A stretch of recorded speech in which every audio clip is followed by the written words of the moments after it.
Yo, let's talk about recognition and respect. While I feast, the label's picking up the check. Then I leave to catch my set.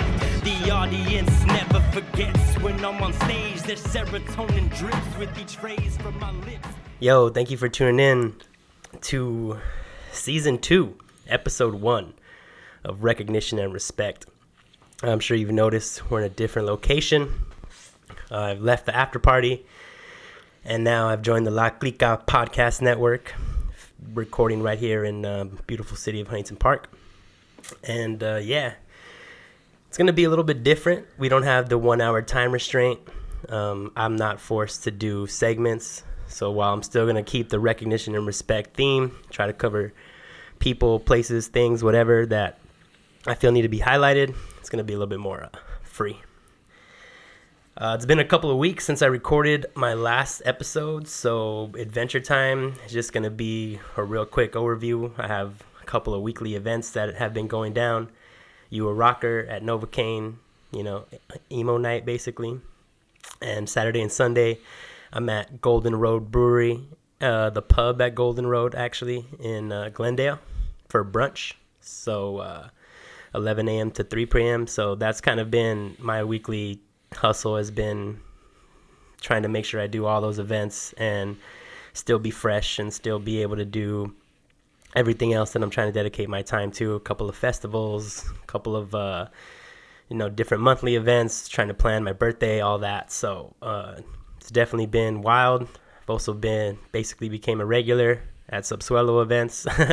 So shout out DJ Ethos and the whole Subsuelo crew holding it down.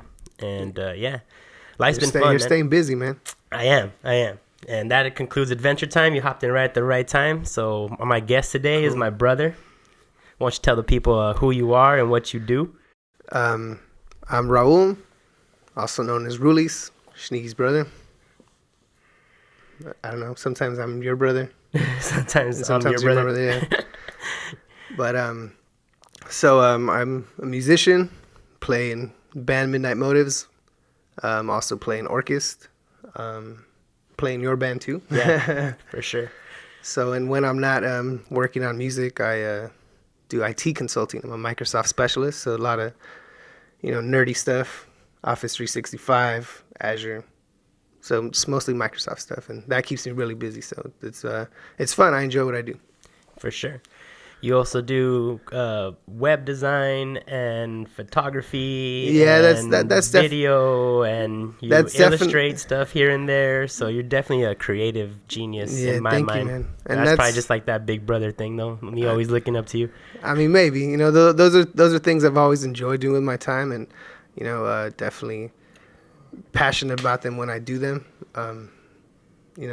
So I still try to do some of that whenever I get a chance. I feel it. I mean, we were just talking before how like busy we are and how so many things are left undone or half done. So yeah, work in progress. You just try to kind of get back to that, and I think the important thing is just sort of finishing it at some point and getting to it. But I've had a chance to do things for fun in my spare time, that allow me to still tap into those creative interests. So I feel that. I mean, I'm all about transparency, so the reason why I invited you here today is because this is my first time running the podcast on my own with the new gear and the new setup. We're doing video, which is something La Clica doesn't really do, so we're really experimenting out here, and I couldn't think of anybody to help me with this new journey and this first step. And then because you've been there basically every step of the way for all the creative endeavors I've done. And I was just remembering today that we did a podcast before when I was the first time. Yeah, we did it. We did it in our party. Yeah, we did it in our studio. It was really, just us sitting in the same room with microphones and a little less, I don't know, I guess formal, or the outlet wasn't as structured, I guess. Yeah, but now, I think it was the way to say it is that we had no idea what we were doing. Yeah, because I think like from I wanted to do it because I was listening to Joe Rogan and I was like, this is tight. He's just talking to his friends. I have a bunch of tight friends. Like, let's do it. But I didn't realize how much work and like, you know, coordinating, trying to get people there. And like at some point now with like time wise, social media wise, like everything you do has to kind of have a purpose. There has to be a reason for it. Can't just be like, hey, I want to do this cool thing. Like there's not enough resources to just kind of, so it didn't really have an aim, you know, there's no goal. Right. It was like, let's just get in a room, talk to each other. I called it in the studio, like not very creative at all. You know what I mean? Yeah. So, but I was just tripping out because it's like now we're full circle doing a podcast again in our studio, but it's like completely different. You know, like neither of us are the same person. The studio's not the same, like, and nothing's the same. So it's and it's really an extension of other people that, you know, started creating something in parallel, and it just kind of crashed into each other and blended over. So I think that's the awesome thing about it too. You know, it's just us, you know, in the motion of doing our thing, are able to do things with other people. And, you know, I feel like it takes me back even further than that. It's almost like us just hanging out playing with our toys right now, you know, trying to figure this out. It's like, yo, Santa Claus just came, boom, here's this podcast equipment, like let's play, you know. And that's actually funny because we do call these things toys these days. Like our toys are like $3,000 guitars and fucking $800 DJ equipment. Like, you know, those are our toys now. So you're definitely right. It's like we've been doing this our whole lives. Kind of, we're just, the toys are different. Yeah, man. So I'm looking forward to it. I was really excited because I know when you told me you were looking for a guest and you really didn't have anybody in mind, I just kind of looked at you and I was like, I'm your Huckleberry. You know, and it's just like, all right, game on. And I kind of dropped it in as a joke, you know? Nah, yeah. No, but honestly, like, it's like, I know you're super busy. For people who don't know you, you have 2 kids, a wife, like multiple jobs, side hustles, everything. So, like, you know, I never want to assume or, you know, depend too much on the fact that you're always around. But, you know, when you said you were down, I was like, I'm gonna take advantage of that, because, you know, it's not every day that you get that offer of someone's time, you know. And and I won't lie, dude, I almost got caught up in one of those situations where it was kind of like, oh yeah, we're gonna do this today, huh? Well, you called me like at 4, and you were like, hey, man. I was like, we're still doing this, right? Because like you just remembered. I just remembered in the scheme of everything else, right? Like I didn't, you know, put it in the calendar, nor do I even manage a calendar of any type very well, right? Like So it's one of those things where sort of caught in the motion of my day. There was like for a split second where I was like, oh man, like I had to reevaluate whether I was going to be able to do it or not, you know, but I told you I would do it. So I you know, I did my best to find a way. And appreciate it. And I think like that's the greatest part about the new setup is that it's on our own time, you know, like you didn't have to be on the other side of town by 8 o'clock so that we could be done by 9. Like you were like, yo, if we could do it at this time, that would work better. And I was like, well, we can. So fuck it. It's accessibility at that point. So yeah. No, and honestly, flexibility, and just being really able to be comfortable. Because as much as I love the after party and I've given them all their due propers and shout outs, like it was still felt very corporate, you know. They are an LLC. They abide by some rules. Like they have a lot of structure. And I've always thought podcasting, because it's an alternative source, like an alternative media, right? It's like it was supposed to be outside of those like regulations. Like, you know, the whole point is that it's free form and you can just kind of do it whenever and talk about whatever. And so like, I don't know, as much as I loved it, like I'm looking forward to being able to have crazier conversations, you know? Yeah, I agree. And so let's talk about the band. We recently did a show, and honestly, dude, like I don't know if KJ said it jokingly, he was like, you were my favorite part of the show.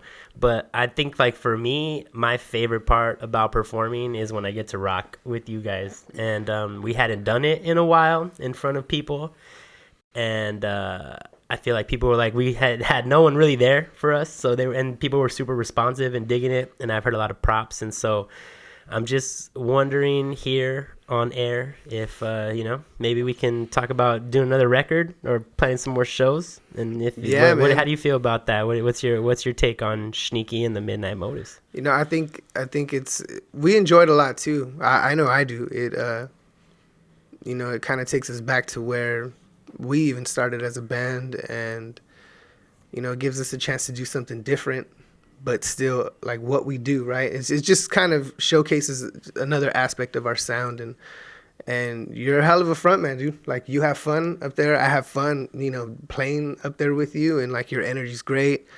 Whether it's one person, 10 people, 100 people, it's, you know, it's the same every time, man. Dude, but you guys are also like a super talented group to work with. Like, sometimes I trip out on how like dope you guys are, and how it's the way the whole thing just kind of happened, and we came together and like we're able to do something really tight. Like, even the manager from that bar was like, yo, these guys are bad, dude, like they're dope. And I was like, right? Like, because cool, guys man. are like, I don't know, and then you've played with other people and have planned to do other things that didn't end up happening, or maybe still in the works or whatever, and like it's always the same feedback of just how versatile and loose and, you know, creative, and how quick you pick things up, and like the whole thing is just super dope. Yeah, I think you know,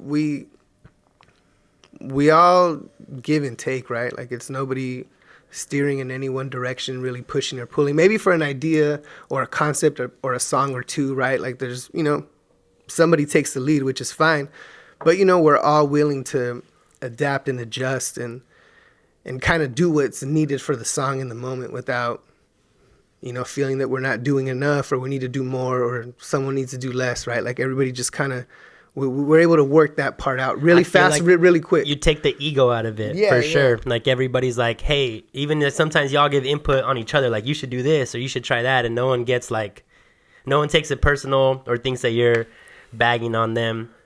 And like, I know you personally, I mean, I know you personally, of course, but like, you have played in a lot of different groups, a lot of bands from like when you were very young, you know, and I'm pretty sure a lot of that has to do with it. But I mean, I'm curious, like, I mean, it probably goes without saying, but is this like your favorite band to play with? Do you think this is like the most fun, or like the most like talented people you've had in a group, or like, I think it's the easiest group of people I've been able to play with. Like, everything just happens so easily. It's not that I enjoyed any other experience less or enjoy any other experience, but everything from getting together, like on a moment's notice, everyone's down to try to make it happen, and for the most part is able to make it happen. And if something happens in the week and it derails the whole process of that day, like, everybody's really quick to pick it up and say, all right, well, I'm good for this day. Like, we're really agile. Okay. Right? So it's accessible, you know, and that really helps, because that's step one of making it easy, I guess, right? Right, that everybody shows up or can show up or tries to show up. Yeah, and it by no means is like anybody's attendance perfect. Like, we still have our own challenges, right? Like, with keeping schedule or staying on time and whatever. But, you know, for the most part, like, we're able to make it happen, right? And everybody's down. So I guess that's just kind of where it starts off from. It just starts off from people being down and being able to make it happen. And yeah, man, I mean, like you said, I've just been in different bands and groups with people that have different personalities, and navigating through people's personalities and finding ways to have people coexist and sort of gel can be a challenge, dude. And these dudes just make it so easy. I mean, I think a lot of that has to do, I mean, personally, like, when I look at it from the outside, everybody's really confident in what they do, you know?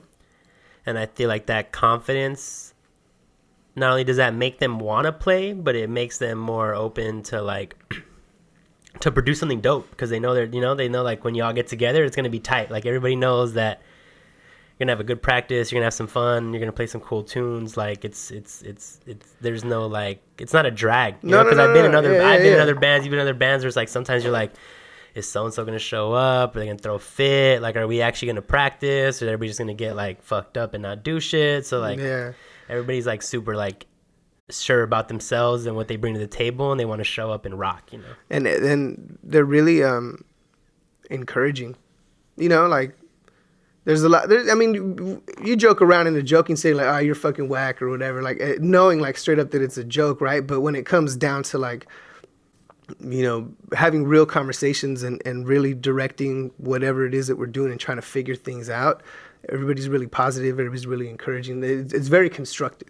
Any criticism that comes out of anybody's mouth is, you know, really constructive. Sometimes it's not delivered in the most effective way, right? But the messaging behind it is constructive. I mean, communication is probably one of the hardest things to do in life, you know? It's just trying to like get your thoughts and your feelings and your emotions across to the other person so that they understand you the way you want to be understood is probably like one of the great challenges of just being human and having language, you know, having symbols that mean things, you know?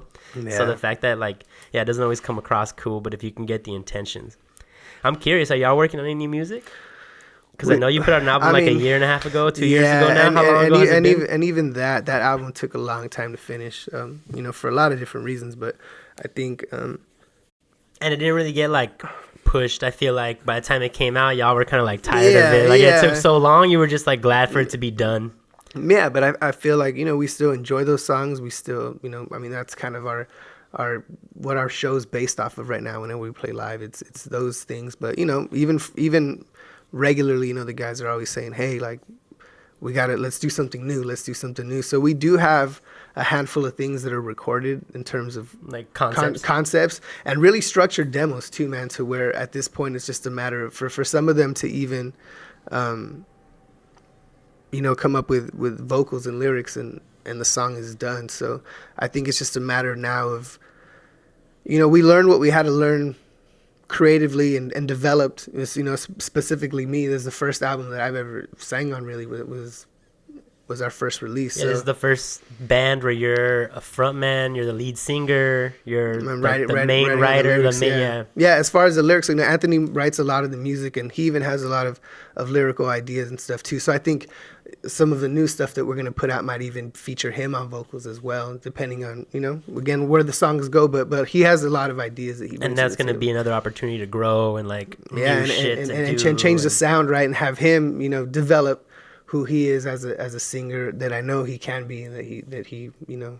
I mean, he always fucks around like with his raps and shit, you know, and they're stupid, but it's like that's how it starts, you know. That's where that I remember when I first started rapping, and you were like, all you rap about is weed, you know. It's like the dude, like you start off just rapping with whatever comes to mind, you know. So like the fact that I feel like he does have the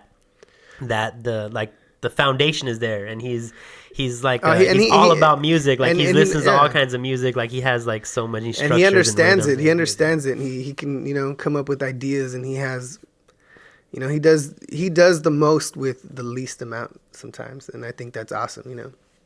Well, I mean, that's where innovation comes from, right? Right. Like necessity is the mother of invention. I don't know who said that, so whoever said that, shout out to you. Thank you. Yeah.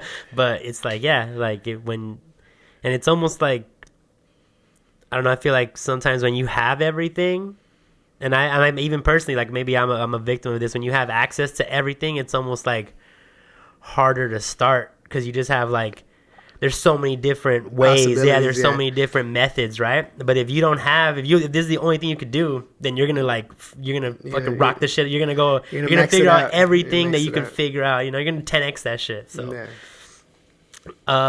So,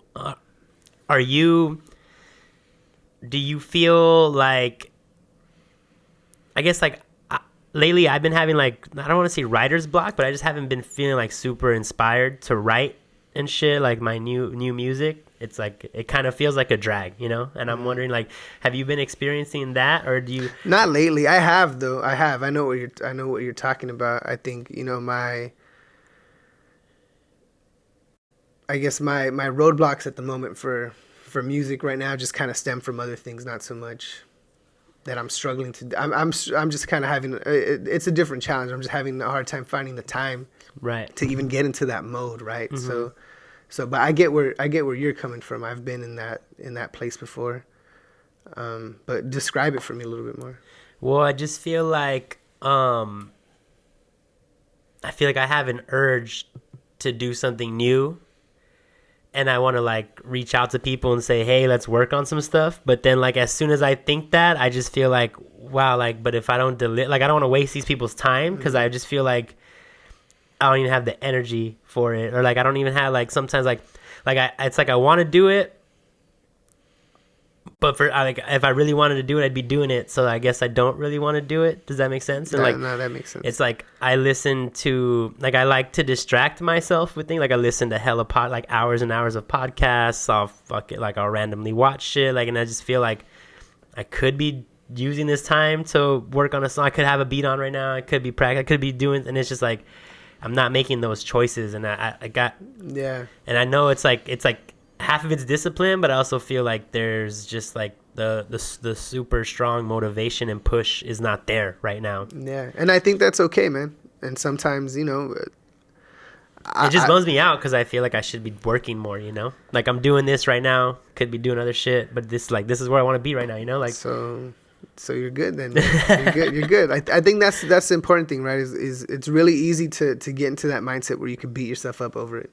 You know, and sometimes you need to kick yourself in the ass, right? Yeah. But I think you'll know when you get to that point. I think, you know, you have to give yourself that space.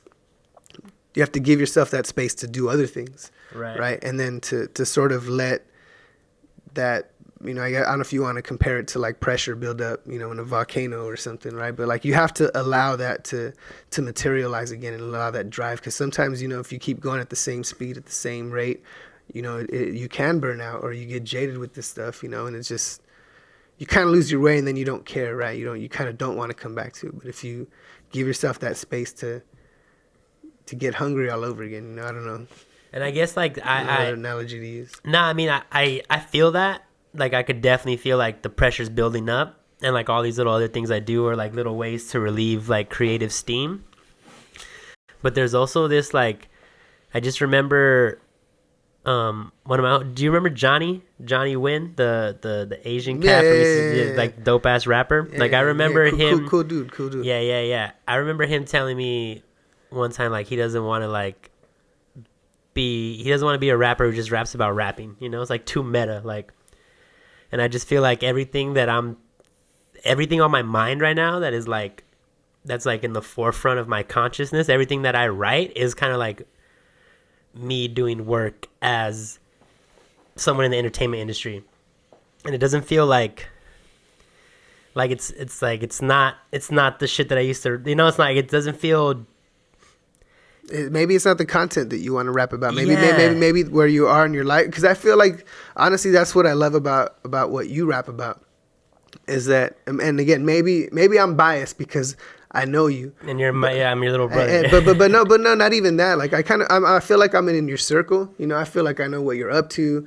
I know where you're at. I know who you're hanging with, and not because I'm keeping tabs, but just, you know, like I know what's up. We talk every day, you know. So when I hear you rap about shit, you know, and we've had a lot of conversations, I know that what you're saying is coming from an honest place. I can relate to that point in time. Like I get almost every single inside thing that you drop, like all your inside, you know, comments and metaphors and phrases, like the stuff that I always tell myself, like one day they're gonna Google and they're gonna find out why I said, like, what does this line mean, and they're gonna be like, well, in the third grade, you know. So, you know, or even like when you say something, like, you know, you use the word more better. And that's like our inside joke between us. Like I get it, you know. And I use it with other people, and they have no idea what I'm talking about. No one knows. And so that, to me, that's the thing, right? Like, I love it because I know that it's honest. I know that it's true. I know where it comes from, and I can relate that to like a story across all your adventures, as you like to start. Right. So I know where it's a map of like where you've been and where you're going, and it's cool to see that reflected and see you actually like rap about some shit that's real. Yeah. Because so many people just like, you know, and it's cool, whatever, it's entertainment, but they're rapping about something that they have no connection with. It's something that's not even in their realm. And that's what blows my mind, dude, is how like that's the shit that people want to hear or that are into, right? Because they get that, right? Like maybe they that's almost equivalent to the inside joke that you and I have. Right, like they relate to that. Everybody has that, like, I want to be rich and famous and get high, and like I like to party and I like to do drugs. Yeah. Like, I mean, that's like, yeah, it's relatable on a certain level. Like, you know, people like to vibe out to that, and I guess I just like me rapping about the stuff that I'm doing now just seems like really cliche and boring, because I am doing that. Like, I'm getting money and I'm fucking constantly going out, and like I get paid to DJ. You know, it's just and you know what though, I think that's good though, that you're aware of that you're aware of like what you're writing or what you would talk about. You're like, yo, if I was to write a song right now about what I'm doing, this is what it'll be about. And it just feels so cliche and not real. And it's cool that you're doing what you're doing. Yeah. And that you've gotten to that point, but that's not what you want to make music about. I go back to like my homie Johnny, where like I don't want to be a rapper rapping about how I'm rapping. It makes sense though, dude. And at first I didn't notice it because it was all new when I first started doing it. But like, and I'm writing it, so obviously I have a bias to like the shit that I write. So when other people hear it, they're like, oh, like you kind of are talking about the same thing in like these last couple verses, like, and it's kind of like, it's not. I get it. No. It's not deep or impactful. You know, you're not really telling a story at that point. It's just a snapshot of what you're doing. But there's I think it's just because like my mental capacity right now is like so focused on this that like I can't even think about like the higher concepts, like the bigger like overarching like political turmoil or like, you know, the shit that's going on in the community and like all these like shifts, these cool cultural shifts and things that are happening around us is like not where my head's at right now. And I wish like that's the kind of shit that I want to be talking about, I guess. And it's just like, it doesn't come to me right now, you know? And I'm hoping to free up some mental space, like by doing things like this and like trying to get to a point where I don't have to be worrying about money all the time. Cause I feel like I worry about money all the time. So that's constantly what I'm talking about. Like, I need to get this money now, you know? Welcome to being a grown up, son. You know, like, I am adulting very hard these days. Yeah. So, so I just feel like I'm blocked up, you know? And I don't feel like I'm perfecting my craft or advancing. Like, I mean, you're a guitarist, right? Like, do you practice as much as you wish? I'm the worst example, dude. I don't write as much as I should. I don't play guitar as much as I should. There's so much I could learn, you know, but I think, I don't know, man. I guess I spend a lot of time learning other shit. Right, like there's a lot of stuff I need to learn for work every single day, like whether because you're in a field that's constantly advancing. There's new tools, new technology. Yeah, and as much as it, you know, I'm not trying to intentionally have that attitude of like, I don't want to learn anything new on guitar, you know. Because like when I get there and I'm playing, it's just like, you know what, I just want to play and have fun. I just want to play. Like I just don't want to. I don't want to think right now. Like I just want to be and exist and like play in this moment, right? And a lot of times I'm, you know, hanging with the band and we're working on something new, and could I be learning a new scale while we're doing something? Yeah, sure, but I'd rather learn what Anthony's playing so I could play with them, or I'd rather like check out, you know, Kevin play something to this, you know, or see what Jose's gonna do. And I think at that point it's like I'm creating with these people in the time that I do have to play music, and I'm learning through that process, right? But you know, I don't practice as much as I should. I mean, like, sure. Would you say, and this is not like I'm not trying to disrespect or like music's a hobby for you, right? Yeah. You're cool with that? Yeah, I'm cool with that. Was there a time where you were not cool with that? Yeah, of course. And there was a time where I didn't even want to do music at all. Word. There was a time where I didn't do music at all, where everything I owned was just in a closet collecting dust. And I was like, yo, I'm done with music. Like, I was just so burned out with it. You know what? I actually don't remember that. When was this? This was I have a bad memory, like, for things that I don't really give a shit about. No, so but at that point, there was like, you know, not that... There was a really huge disconnect in terms of what we were doing and where we were. We were like, you know, the universe just kind of had us way out here. I had started my first job. I was working in downtown with Jay. I was 20. You know, real job, 401k, like cool people at work. Like, making good money. Making good money. Yo, let's go drink after work. It's happy hour. Like, oh, you're not even 21. Like, cool. Like, you know, we got you.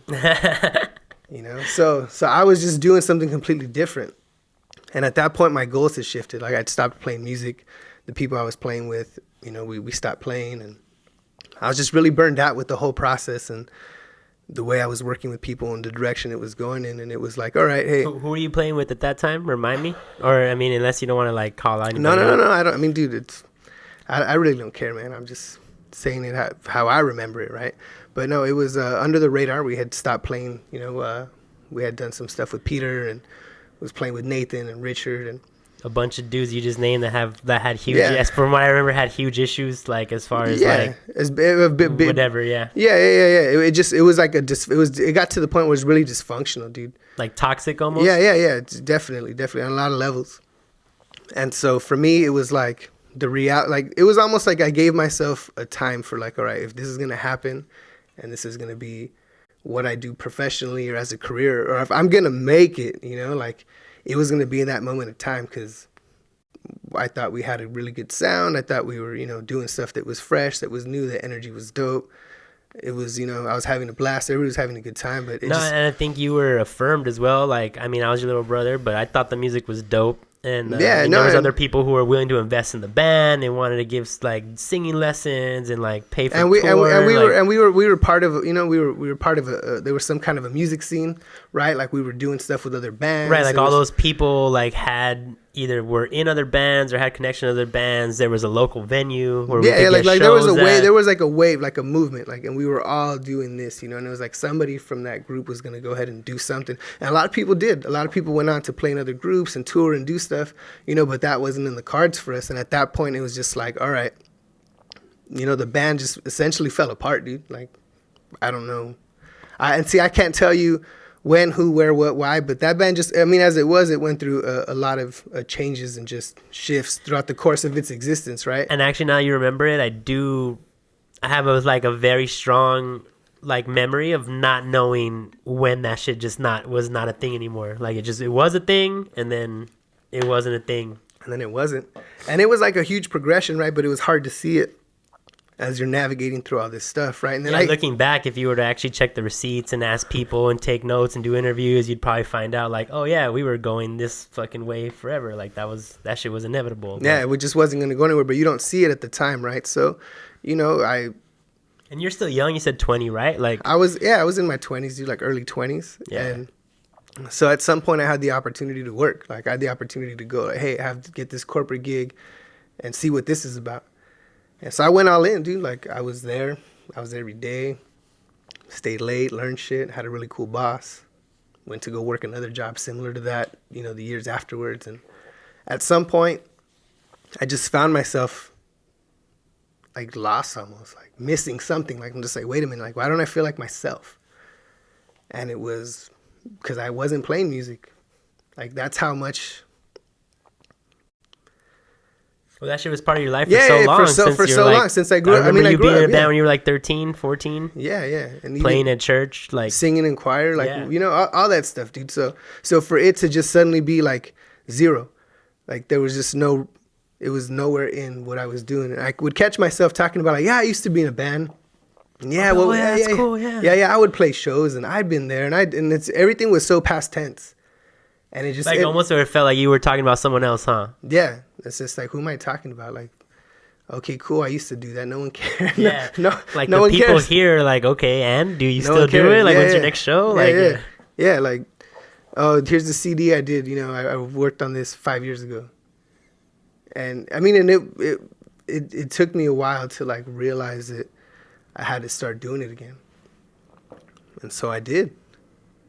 You know, and it was cool, man. And it was just, it was life-changing at that point too, right? To get back into it? To get back into it, because the way I got back into it and the people I started playing with, like they became, you know, my lifelong friends, like Greg and Eric and Kevin, you know, like, you know. So Orkest was the band that brought you back? Orkest was the band that brought me back. Yeah, I didn't even know that. Like, I'm your brother. I've fucking lived with, I've known you forever, and I didn't even realize that, like, I guess I was doing my own thing too. That's what I was saying. Like we were just like, we were way over here, dude.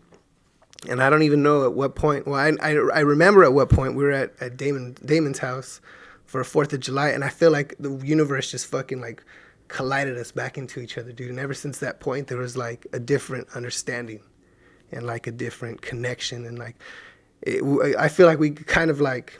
You're saying you and me. Yeah. You're talking about us right now. You and us, yeah. Yeah, you're not talking about the band. Not the band. You're saying 4th of July, that day we hung out in the garage, and we just fucking like, we hashed everything out. Yeah, we just like, I remember that collided, day. I remember that day specifically, yeah. Okay, so for you, that was like... That was the point where we were from way out here, and we just came back like this, dude. And we've been like just kind of cruising this like level equal path ever since. Yeah, like parallel, like beast mode. yeah, and I mean, and it shifts and it ebbs and flows and it creases. You know, it kind of goes back and forth. No, but I mean, and sometimes like we gotta go do our own things. Like you went off and got married and had kids. Like, what the fuck, bro? Like, you know, like I went off to fucking San Diego and went to college and like lived a whole new life, made new friends, did the whole thing, right? So like, yeah, it's still. But we were definitely like, even while I was over there, come back and play shows with y'all.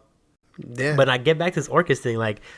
Okay, so you weren't playing music. Your stuff was dusty. Like, I mean, you're self-proclaimed not that great of a guitarist, practicing, committed. So, like, who talked to you? How did all that happen? Like, so because I feel like I don't remember any of this. Yeah. So, I got in contact with Eric, and we were acquaintances, right? We had he tattooed you already? No, not yet. Okay. So that's how it started. He started tattooing me.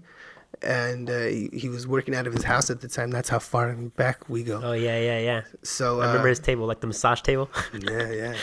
And, you know, so he started tattooing me, and he was playing some new Orkest demos, and they were kind of in this flux and just sort of no real direction. Was this like post-vocals? This was post-vocals. They were going into like the instrumental, and they were going to do that? And that wasn't even the intention, right? Like, you know, Roland wasn't in the band anymore, and they were trying out singers, and so he just casually asked me like, "Hey, do you sing by any chance?" I'm like, nah, man, like I don't sing. But so they were looking for a singer. They're looking for a singer to be on these demos. Yeah, and he just casually asked me if I sung. I was like, I don't. I was like, I play guitar.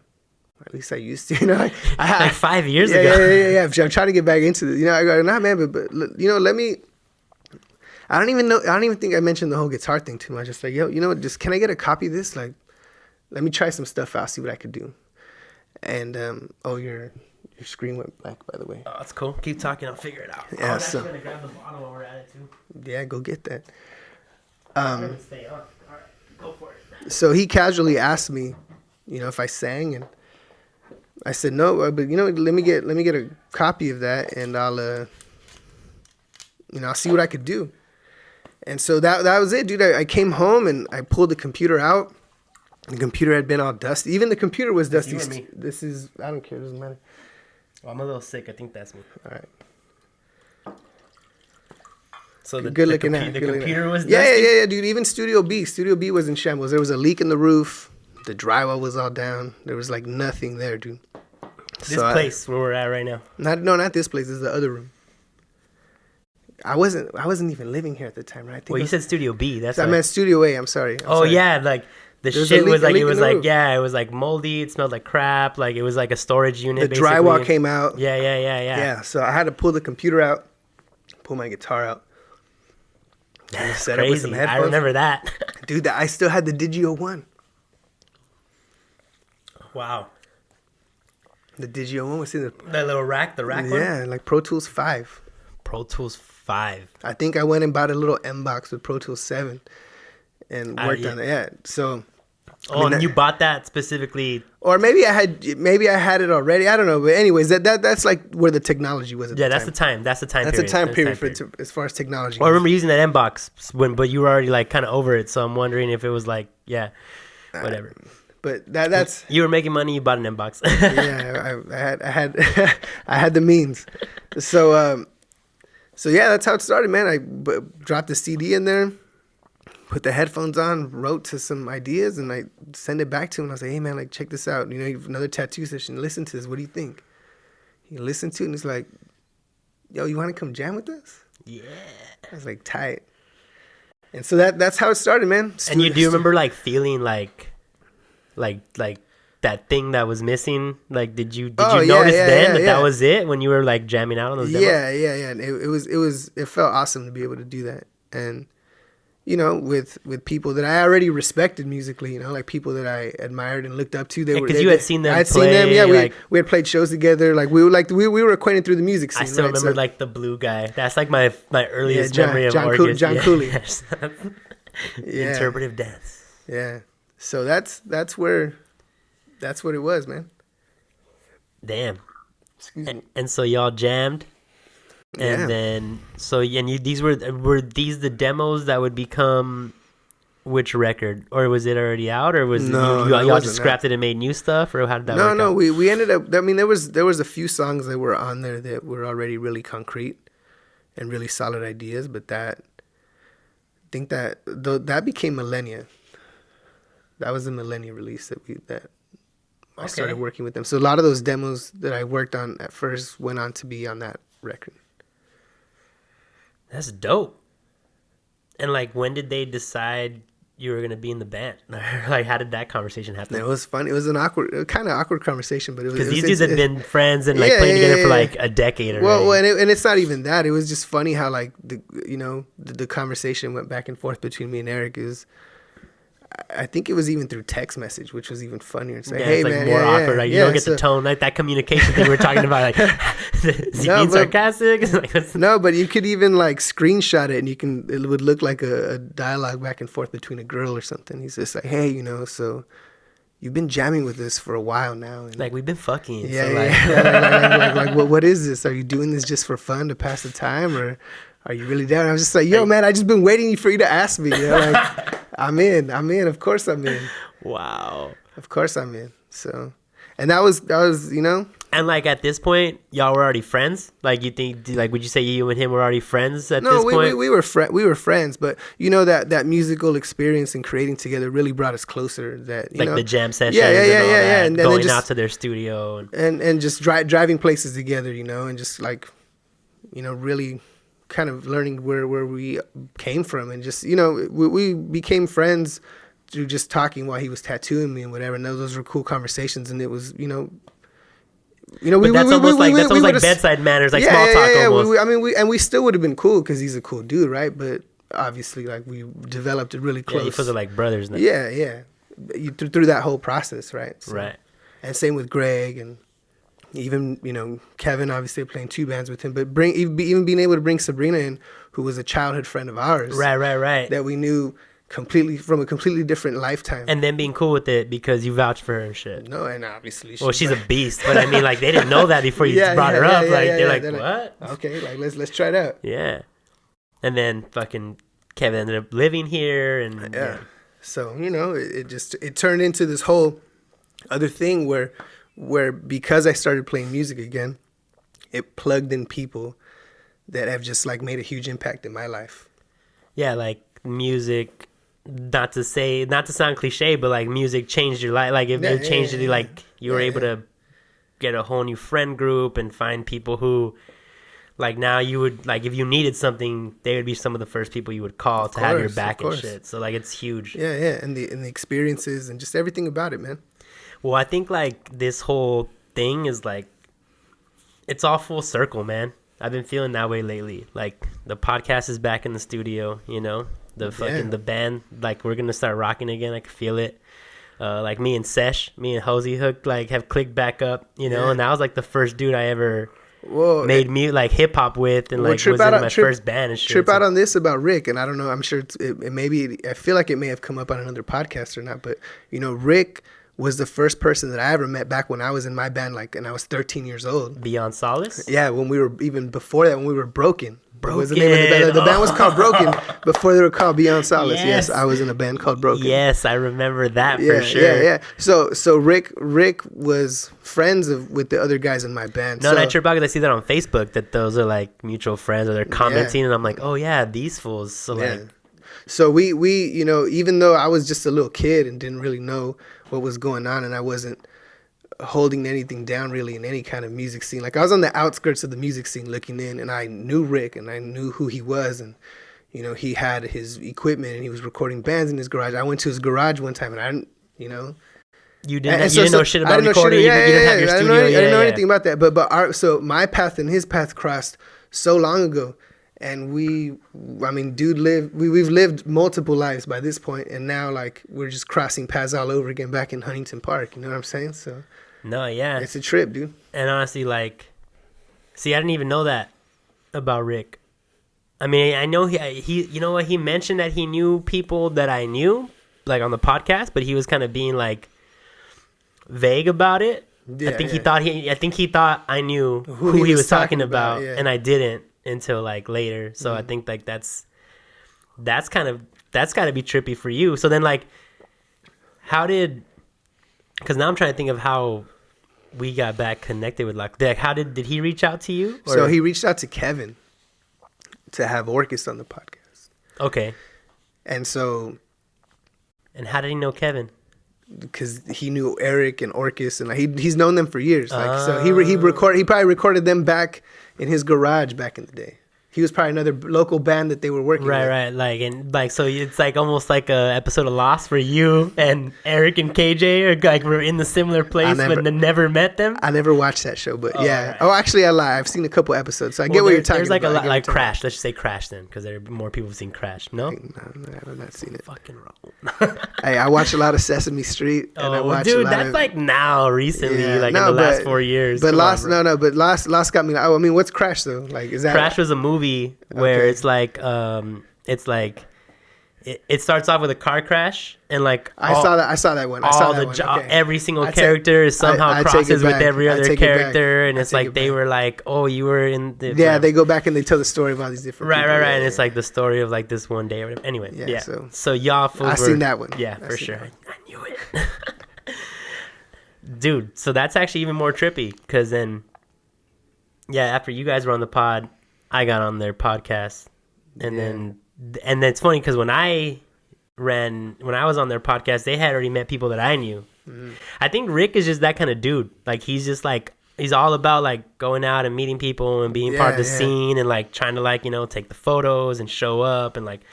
No, he's always been really creative in terms of. Creating a movement and being a part of a movement and facilitate. Dude, he's been a facilitator. I'll tell you that much. From day one. And I always hear stories, and I remember again being a little kid on the outskirts, looking in, or just on the not really in it, but kind of around the scene, and being at shows that he was a part of, or that he got a couple bands on or something. So yeah, like I remember seeing all of that.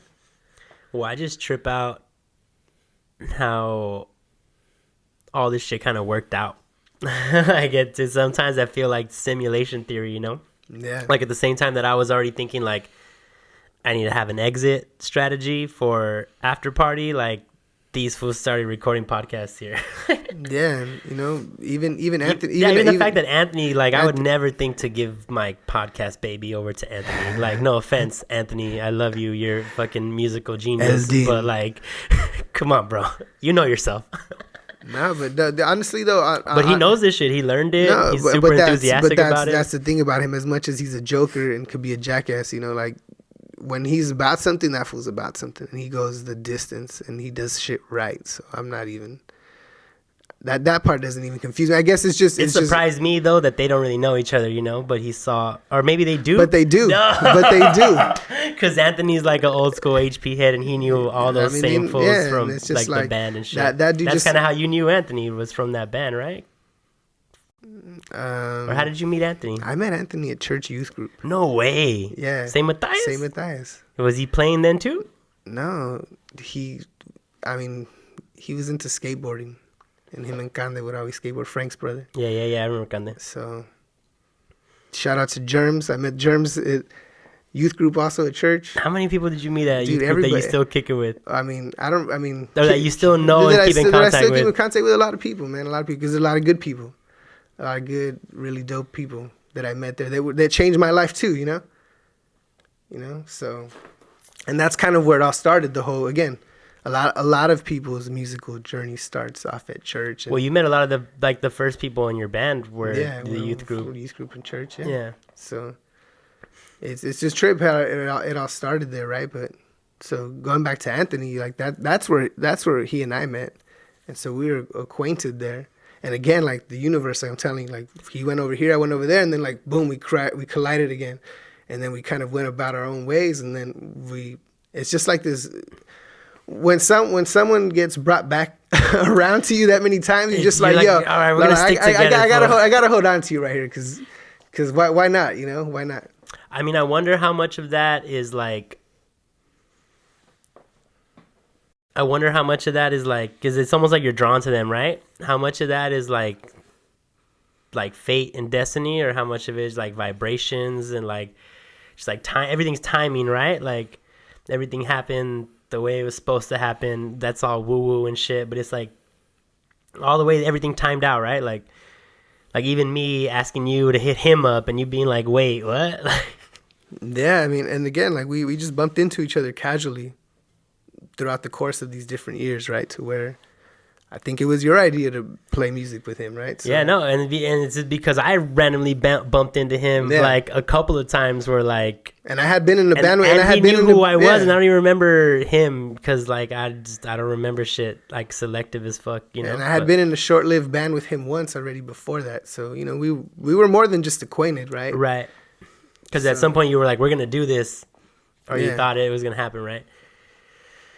That's wild, man. So, I mean, other than like kids and personal and like family shit, like what else do you feel like is barriers to like you doing music and wanting to make music, wanting to practice? Or is that like, it's just the fact that like there's not enough hours in the day? Yeah, I think it's just not enough hours in the day, man. And it's all energy too, like you said, right? In the moments that I may have time, like I don't feel as, you know, enthusiastic about it, or I don't feel as, you know, excited to do it. You know, it almost feels like I'd rather go to sleep. You know, I'd rather do something like that my body's telling me that I need to. You know, because that's just kind of like where I'm at this point, right? With the ability of doing that. You know, again, I make time to as much time as I can when I can to still meet up with the guys and, you know, play a show here or there and do stuff and stay active, right? Like I'm not trying to check out of that by no means, but you know, having that leisurely time, I guess, if you will, to spark up a new idea or revisit an old idea or finish a project that I'm already like, you know, way past due on to people that I've, you know, started working with, and just it sort of got put on an infinite pause. So I'm sorry to you. I'm not forgotten. Dude, you know what is funny about that is that I can at least think of like 3 people who I owe verses to that like I have the tracks sitting in the computer and like. And I hate being that. I hate that I have to fucking even acknowledge that I'm doing that or that I'm that person, you know. But I think I can actually like be real and say like, yo. I hate it worse because I really have no excuse, like other than the fact that like I just genuinely don't want to do it, and like it's not even because I don't want to do it. It's just like I'm not inspired. Like. I had these dudes come from Canada. Well, they were from all over, but they met in Canada. They're like this DJ group called Holy Mob. Do you remember when I had like all these white dudes in the studio? No? Yeah, well, I saw you guys in passing. So I was just like, oh, well, all right. Hey, what's up, guys? Yeah, so I like not the usual crew. No, super random. They like reached out like via email. They ended up in my email somehow about they were gonna be here and they wanted a show. And I just was so happened to be looking for acts for one of my shows, so I was like, and it was like the week they were gonna be here, like it just worked out. Yeah. It worked out, and I was like, fuck it, like y'all should come to the studio and like, you know, we'll fucking, you know, we'll collab on some shit. It'll be cool. And they came, and like we had like it was a little hard, like them like on the spot trying to make a beat and like me trying to feel it out. Like we kind of had like a little, it was rough, right? But they finally put something together, and I finally wrote something to it, and like we were all pumped about it. I was like, yeah, I'll track it, this and that. And then it's like the same thing, like I'm listening what I'm talking about and like how I'm rapping, and it's just like it's so uninspired. Like it's just like I've just put words together that sounded good, and it's just like not. But at some point, it's like I don't know. I think I just need to get over the fact that like my music isn't always gonna be super deep and metaphorical, and like I think I just need to like have more fun with it, honestly. I kind of feel the same way almost. I think that's sort of a similar roadblock that I have, is that I don't want to write something kind of like going back to the earlier topic, how we were saying that, you know, I don't want to write something just for the sake of writing something. I know people can write songs like that, and people do write songs like that. No, they're really all the time. Yeah, they're really not about anything. Like especially like with pop music, and that's cool. Like I don't even like a lot of the '90s shit that we're into. When you go back and you find out, you hear the interviews about like what they were talking about, and they're like, I wasn't talking about shit. Yeah, like, you attached all the meaning to it. Like, I like dogs. You like dogs? That's exactly the conversation I was thinking about. That's exactly dogs are cool. Yeah. So. No, man, and I feel like that's one of the things I kind of struggle with, right? Is I feel like I want my songs to convey some kind of message, right? To mean something to me, or even for people to have something to relate to, right? To where the message is not so obscure. Something that matters to people, so that they can be like, yo, this actually fucking helped me through some dark time, or like I felt like a deep way. Like this shit moved me in some way. Whether it was like to have fun and have a good time, or whether, you know, it touched another emotion, right? Right. And so that I try to write songs and write lyrical content that comes from that place. And a lot of times I think that's what makes it harder, is because I maybe I overthink it. Maybe I'm trying too hard. But I feel like a lot of times I'll go back to songs that I'll start writing. So my whole writing process is, I feel like, I don't know if I've talked about it before to you or not, but not on this podcast. So okay, so here we go. So my whole recognition and respect. So I recognize the way that I, you know, on the recognition part, I recognize the way that I write maybe different. You know, I always felt like I had to sit down and write a song like from start to finish in one shot. Like, all right, here we go. I'm gonna write a song, and here's what it's gonna be about, and here's what it's gonna do. Here's what it's gonna be. But when I actually started putting together songs and I was never happy with the outcome of anything that I wrote that way. But I feel like when I started to feel comfortable and confident and feel like, you know, fulfilled by what I was writing, is when I can write one line and have it stand on its own. Have it be its own thought. Have it be its own statement and impactful. And so I have a notebook that has, and then put together a bunch of thoughts that are impactful. That are impactful, but they may even relate to it, right? So now, okay, I'm going to expand on that thought and write something. And now I've got two thoughts that go together. And so my writing process is slower, just by nature, right? Because a lot of times these single thoughts may not connect for a while. And then what I do sometimes is I catch myself pages later writing that thought that I had written over again, like not remembering that I had already written it down. So when I go back and I look, I'm like, yo, this is a recurring topic. Like, I gotta do this. I've written this in this book like more than 2 or 3 times already over the last 10 pages. Like, okay, here's where I'm gonna expand on this thought or this feeling, or, you know. So that started working for me. And at that point, I felt like I had something to say. I was saying something that resonated with me and that was strong enough to stand on its own. So, I mean, yeah, so like in rap, in rap, hip hop, like we would call that like no throwaway line, no filler bars, you know, like don't just put something because it rhymes and it sounds cool and doesn't actually, and then like it doesn't actually connect, you know? Yeah. But I feel like my whole musical career has just been putting a bunch of fillers together that, like, I don't think so. I mean, I guess not. I mean, I guess I was always I mean, okay, let me rephrase that. And maybe I'm being biased, but no, but I don't I did a bunch of poetry in high school, like pre-rap, where it was like cat, fat, hat, dog, cog, pog type shit, you know, like it was like very like not. And there's like the concepts were there. It was like trying to be deep and like at the helm and the realm, like all kinds of like, you know, big words, like try to get deep concepts. But like, felt like a lot of it was just like me, just like word vomit, you know, word vomit that rhymed, you know. And then, so I feel like maybe I guess that's just the process that makes you get better, right? It's like the more someone said, like if you. I mean, there's like like if you had on a long enough time of infinity, if you had chimpanzees like just typing on a typewriter nonstop, eventually they'd type Shakespeare. No, for real. Or like, believe it, or like if like enough leaves fell from trees on a long enough time period, eventually it'd be like a fucking Michelangelo. Like it would just fall into a pattern where like you would see art. Right. So I feel like a lot of that early poetry shit is what got a lot of that out. So when I started writing hip hop, I wrote faster. Like I wrote song like the words came the shit came. And even when I went to SD and I was rocking with LYA and like we would all sit around and we'd write instrumentals. Like I'd always usually finish first, and they were good, you know, like they weren't like. Yeah, it's like an exercise. And so I think it goes back to the whole you asking me if I practice enough, and I'm telling you I don't even write it. You know, I feel like if I made that more part of my routine, like brushing my teeth, going to the gym, you know, a 9 a.m. conference call, whatever, you know, I think I would develop that a lot faster than I'm doing now, you know, and then my creative process would, you know, could accelerate. I'll make a prediction for you, bro. What's the prediction? When your daughter starts going to school,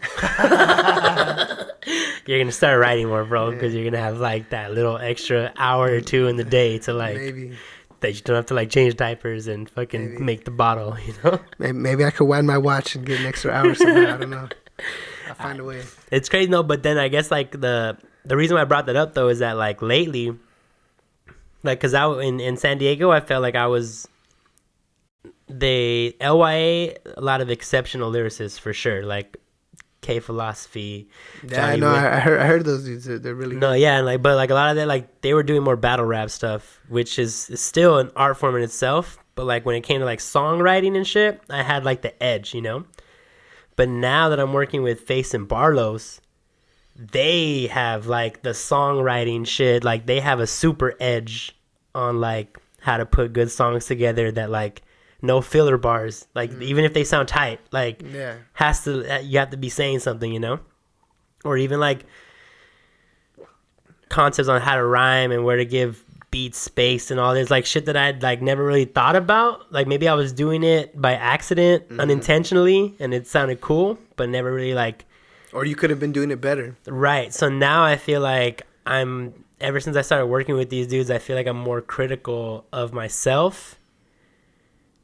Because I want to be, like, I want them to think it's dope. And I feel like it's kind of, like, hindering me now. Because, like, it's almost like the way you do it almost sounds like the better way to write. Because then you get more, like, you get to filter through all the fillers. You know, you find the shit that actually matters. So, and like, sometimes I'll write, you know, like, maybe I'll write a paragraph, right? I'll start off with a solid, you know, thought. And then I'll try to expand on that solid thought. And maybe the closing thought is the strongest out of that, and I end up just scratching all the middle shit. And it's like I started strong, I ended strong. Okay, here's where I'm gonna go, and it's crazy and it sucks, but sometimes it takes me, you know, several weeks to come back and be like, okay, like I've thought of these new thoughts that I can plug into this concept right here, whether directly tied to it or not. You know, sometimes it's a completely different life experience or emotion that I'm able to circle back and just plug into what I felt or what I experienced at that time. You know. Well, honestly, that's how I feel about the new shit that I'm actually getting done. It's like stuff that I started a while back, and now that I'm revisiting it, I'm like, oh, this is kind of garbage. Like. You know, like my new life experiences have like, there's a better lens for how to do like what I'm trying to convey right here. Like that I can write it better. Like there's more stuff that I could feel here where like, it's almost like you're seeing growth in the track over time because it's like literally years. Like this part was written 5 years ago and this part was written 2 years ago and this is the part I wrote last week, and it's like. You feel it, you know? And it just compounds and you give it that time to grow. And I think, you know, again, some albums are made that way. Some albums take, you know, years to make. Other albums, you know, people are able to crank them out in a weekend or whatever. Well, I thought the one that always, like, even now, contemporary is, like, Tool Perfect Circle, right? Like, they put out... Yeah, more so Tool for sure. Yeah, but I mean, even Perfect Circle's working on a new record, and it's, like, the first one in, like... Yeah, but 10 years. But, and at that point, I don't know how old those ideas are, right? Whether those ideas have spanned across the 10 years, but again, those guys are staying busy. They're playing in all kinds of other groups. They got adventures going on. Sure. They're traveling the world. They're not chilling. They're not being lazy and not producing. They're not sitting in the studio for 10 years going like, oh, I can't get this record done. You know? But I heard like the Maynard Joe Rogan podcast where he's like, yo, like, you know, they send me the shit. They change the shit.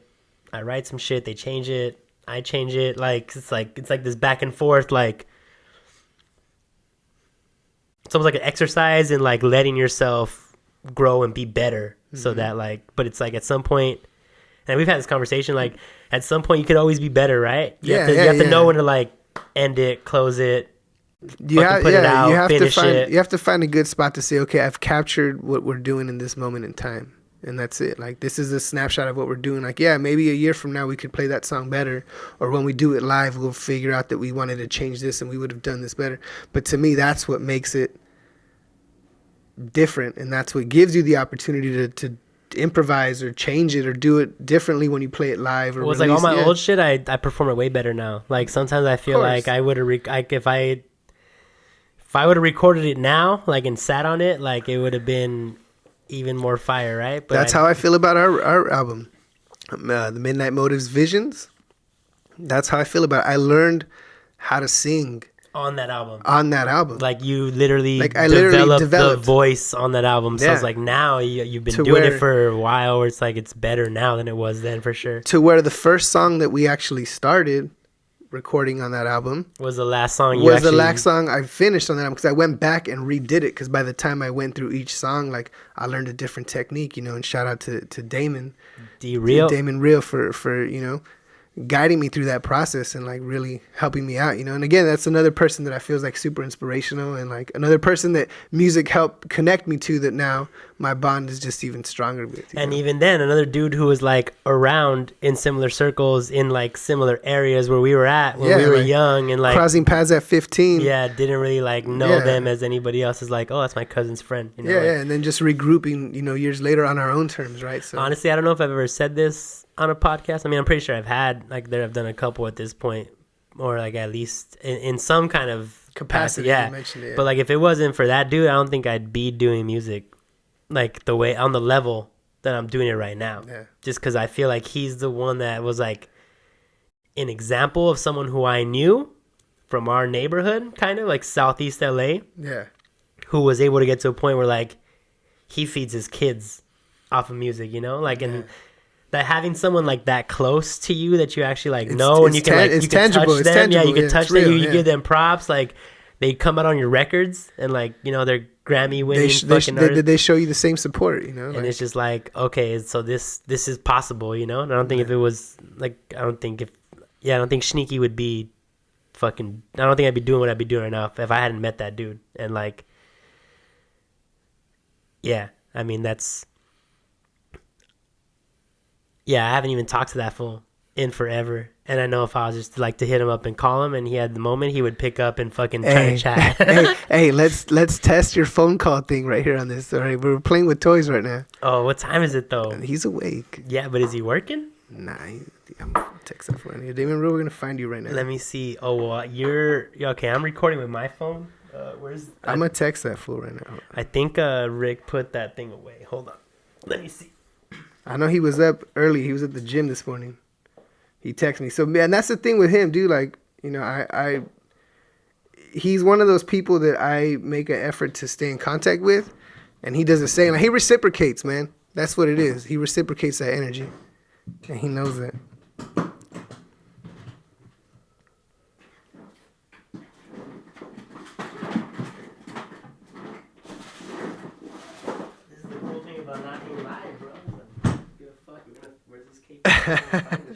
I'll edit this piece out.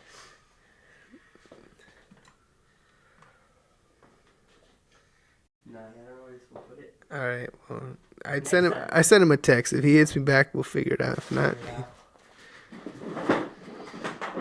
I had to tell him I was just looking for him to shoot the shit. Right, there it is. Yo, going back to, like, those experiences and things, like, I had a friend of ours, Denise. She told me one time one of the first songs I ever wrote as a kid, and I remember telling her about this. She didn't even remember that she did this or that we had this conversation, but she gave me some constructive criticism about my songwriting that just stuck with me. As far as, like, hey man, like, I get what you're trying to say, but you're very literal. Like, you're just, you're not leaving any room for interpretation or imagination. Like, you're just kind of saying what you feel and what you say. And it's cool, okay, but, it's just not resonating. And so I took that with me, and I held on to that for years before I even wrote, like, my next song or tried to come up with something, And the whole way that every lyric that I wrote for Visions like that was I got a buzz in my headphones right now. Oh yeah, it's probably this thing. Yeah. You hear it buzzing stuff? Yeah. Yeah, it's this shit. So if he calls or if we make it happen, All right. we'll plug him in. So yeah, shout out to Denise for that input that I carried with me for so long, and I felt like, you know, it's sort of something that I hold on, that helps me govern my writing process now, right? It's like, all right, is this too literal? Yeah, like that's something that's in the back. Yeah, it's in the back of my head, and it helps me. It ultimately comes down to, it's a factor whether I scratch a line off the page or not. Dude, and honestly, like that was a conversation Rich used to have with me all the time. And that's like going back to our thing where like all the inside jokes that you get, he's like, no one knows what you're talking about, fool. Like, no, like, no one has any idea what you're saying or not. Like, that shit does not mean anything to anybody. Like, but it does to me. He's like, do you want to be that guy who has like all these obscure references that no one knows? I'm like, dude, but I'm famous. They're gonna know. There's gonna be a Wikipedia page. Like, they're gonna Google. Like, they're gonna see the fucking behind the scenes interviews. Like, they're gonna find out. But yeah, I guess that's another thing, like, going to right now about my writing process is, like, a lot of, I mean, I don't know if maybe it's just, like, a rap thing, like, a lot of stuff is more literal, but I also started off, like, as a super metaphorical, like, those Strictly Sinatra days, I was saying shit, but I was, like, not really saying shit, you know? Yeah. I feel like as time went on and I became more professional, or, like, I was trying to be more, like, oh, yeah, like, I'm an artist, I'm a rapper, like, this is what I do. Like, it started becoming more about, like, let me fucking, like, I'm going to tell you what the fuck I'm trying to say. Like, this is not open for interpretation. It wasn't as obscure, yeah.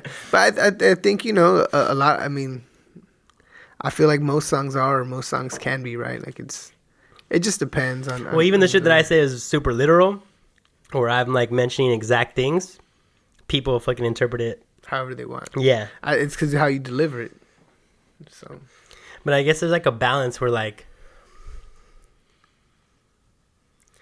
you want it to mean something. You want it to mean something. So, like, how can you... Like, that's the challenge of being a good songwriter, is, like, where it means something, but it's also, like, there's... I mean, it's got to mean something to you, but you have to deliver it in a way that it can mean something to somebody else. It could mean whatever anybody wants. Do you remember any of the lyrics that Denise specifically said is like, yo, this is too literal? No. I can just imagine what it was about. It's like, girl, you broke my heart. I wanted to go hold your hand with the mob, but you didn't. You know, it's probably like that. We were at Stonewood on Firestone on Thursday. I went and bought a movie ticket, but you didn't want to go. You know, like, I don't know. I went to Edwards. You were at the AMC. It could have been something like that, dude. Probably something along those lines, to where it was just not. It was very. I mean, not developed, and I don't know, maybe immature. I guess it wasn't. You know, it wasn't. I mean, I still feel immature. Like, even I feel like all my shit's still infantile. You know, like, I'm still trying to grow up over here. Well, maybe that's a good thing. Maybe. But I feel like there's levels to it, though, right? There's levels to it, to where it's like you said, it's in its infancy, to where it's like, But I don't rap about weed no more. Where it's like, yo, kid, like, yeah, you don't have enough life experiences to really write about anything. You're right. So what was 13-year-old me writing about? You know, I mean, I had no idea. Yeah, definitely. You're just kind of trying to figure out, much like when you started rapping, right? Like, you try to figure out what you're gonna do, what you're gonna say, how it's gonna work. It's almost like, again, like this theme, like full circle, right? It's like when I first started rapping, the only thing in my head was smoking weed and trying to have sex with girls who did not want to have sex with me. So like, like trying to be cool, trying to smoke weed, trying to, like, you know, be like so. Yeah, that was on my consciousness, right? So like that's the only thing that's coming up into like my. But I feel like at some point, though, right? And this is me from the outside looking in. And, you know, I feel like you were able to, you hit a point where you're able to take those thoughts and that subject matter and put it into a story, to where you were still telling your story, but it was palatable.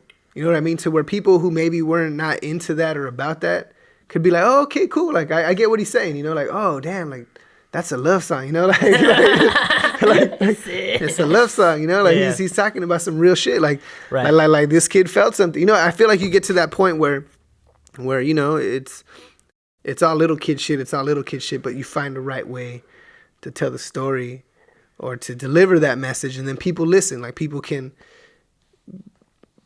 get it, right? So I guess I'm in that spot where it's like it's all adult shit. It's all adult shit. But how do I get that adult shit to be in a song where like it's not gonna be like overbearing or like sound played out? Or because I mean at some point, like, how many times can I rap about having a view from the second floor, you know, of my apartment? Or like how many times can I talk about how like I made fucking $4,000 this week just playing songs for people, you know? Like it's like at some point, like, what does it matter if like I'm not like reaching people, and people are not being inspired, and people are not like feeling like there's a purpose to the whole thing? It's like I don't want to be a rapper just rapping about the fact that like I get to rap because I think you just answered your own question though. I think the fact that you're aware about it, the fact that you know, like you made that decision already. That's not what you're gonna do. That's not what you want to do. So I'm just trying to figure it out right now. So Holy Mob, Sesh, I'm sorry if y'all are waiting on verses from me.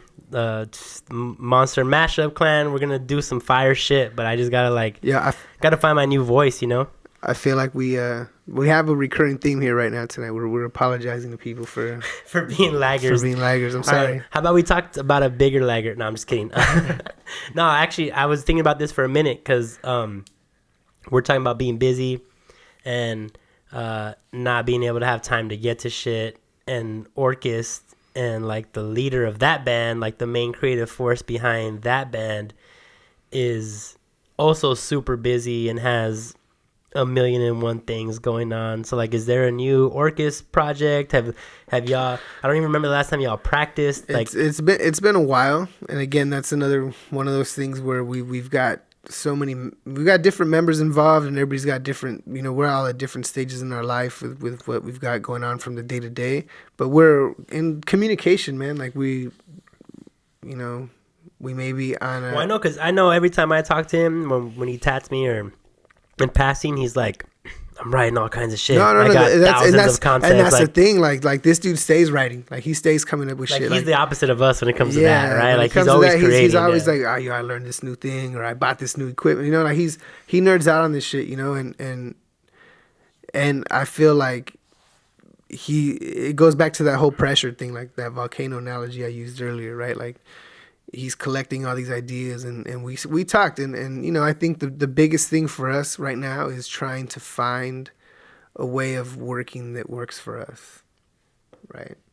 It's, you know, we don't have the luxury of being able to be in the same room all the time, right? But we have the luxury of the technology, right? So it's just a matter of, and the way I described it to him the other day when we talked was like, it's got to be and I think of things as games, you know, like games have rules. Games are fun. You try to win a game, right? Like, and so if you play by the rules, you play to win, you have fun in this game, right? So I mean, that's the new marketing tool, is like gamify everything. Like make it a giveaway, make it a fucking, you know, like give a prize, give a goal. Tell someone like, yo, comment your favorite whatever, like make it a thing where people like want to do it and be like the most recognized and shit. Yeah. So and you know, I'm relating it that way because that's how I'm trying to understand it in a different way. That's like, all right, if we're all trying to you know, contact each other on this day or submit something on this day, or like, here, you're going to work on this, you're going to work on that, you're going to work on this, and we can actually get to it, like we can find a way to be productive. Well, does everybody have does Greg have his own recording? And that's the thing. Everybody has the means, dude. Like these days. Well, I mean, he could buy the shit, but I mean, does he have a legal home? He is already tracking. And we've already been sending stuff. And KJ can come here and do shit. So like, yeah, we've already been sending stuff back and forth to each other. There's a lot of dialogue going on. There's a lot of ideas floating around. So, yeah, man, that whole project, it's hard to set a time frame around, but it just sucks, like, for me as a fan and someone on the outside who also like occasionally works for you guys, like on your production and shit. It's like the only time I see the energy high is like, oh, we have a show and we have to do it because people are depending on us. We made, like, we gave our word, like we have, you know, now, like, we're committed, like we're obligated, and that's what it comes down to, right? Like everybody pulls through when the goal is set, when the commitment is made, right?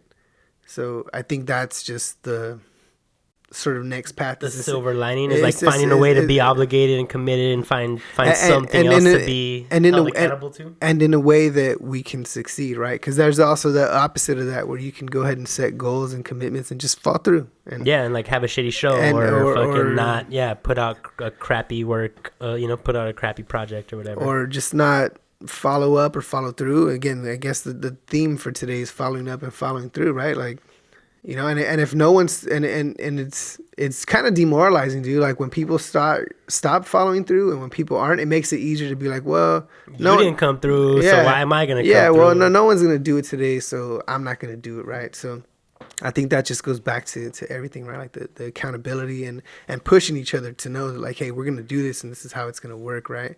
And so I'm by all means at fault, I guess, for a lot of it too, like. I think like sometimes it goes back to the whole, when you reflect on it, it's like, hey, like, I feel like I've been trained to be a leader. Like I have that. Yeah, I feel the same way. I have that mindset. I have the ability. I do that. That's our pedigree. Like that's how we were raised. Yeah. And I do that on other aspects of my life and of my day to day. Or like I got to lead a lot of things, And so I feel like I could do more. It goes back to the whole like 10x mindset, if you will, or whatever, like without getting too deep into like being like over motivated or extra motivated, but just at the baseline, it's just like, yeah, could I be doing more? Absolutely.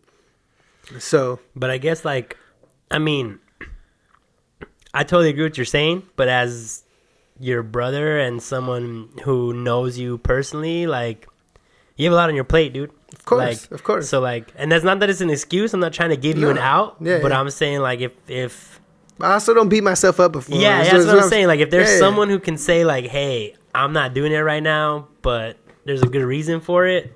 Like you're that dude who I would give that benefit of the doubt to. Of course. But and I acknowledge that, and again, don't beat myself up for it. And I think that's another thing too, right? Like you got to sort of realize when you can't push harder, right? I mean, you got to be compassionate with yourself and like self-care, and always worry about be aware of your mental state and your energy, and like making sure that, because at the end of the day, you don't want to force yourself to do something to the point where like you resent it and you hate it and it's a job, it's a chore, and you don't want to do it then, and like you get burned out and you're and it's not even that. It goes back to just I guess being like realistic about what you can do and what you can't do. And I think that's something that I've learned and I've continued to learn over the years, Like my boss tells me, he's like, man, you always tell me yes. Like he's like, I always ask if you're going to get this shit done and you tell me yes. He's like, are you going to tell me no someday? I hope you tell me no for reals when you can't do something. I'm like, I will. When I get to that point, I will. When I can't do it, I'm going to do it every time. No. And the other day he tells me, hey man, we got this deal we got to do. I need you to do this, and we got this deadline coming up on this day. Like, I know you got a lot going on. I just wanted to check with you. Would you be able to do it or not? Bro, you told me to tell you no when I had to tell you no, and I can't do it. So, I had to have that moment to check. And he was cool with it. Of course.